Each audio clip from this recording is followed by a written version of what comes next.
de primăvară frumoasă până un hater a stricat-o. Hai să mai intrăm la Legend, să mai dăm niște dislike-uri. Ce simți tu acum? Să însuși ceva? E ok. Salut, ai dat dislike-uri și să te abonezi și să-i dai numai like-uri, înțeles? Am înțeles. Să faci tu la fel, așa vin după tine. Bun venit la prima promovare de pe acest canal. Eu sunt Iota și atât. Zici și Celălalt nume, Gardianul M&M. Și... astăzi facem o promovare lui. Legend. M&M. M&M.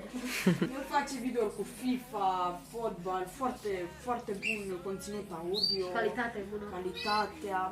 Acum a postat un ultim video cu aici cu promovările continuă și arăta promovările din înainte, el era tonel și promovările care îi se făceau înainte acum 2-3 luni parcă și Gardianul speră să câștige. Chiar să câștig. El apără lumea lui M&M, canalul lui de hater. O să înțelegeți în prima parte. Da, prima parte de la editat. Și o să lăsăm la final și câteva scene care nu au ieșit tocmai cum trebuiau. Vai, este. Da, amuzante. Hai, Da. succes! Vă Doamne să câștige! O zi de primăvară frumoasă până un hater a stricat-o. Era o zi de primăvară frumoasă până un hater...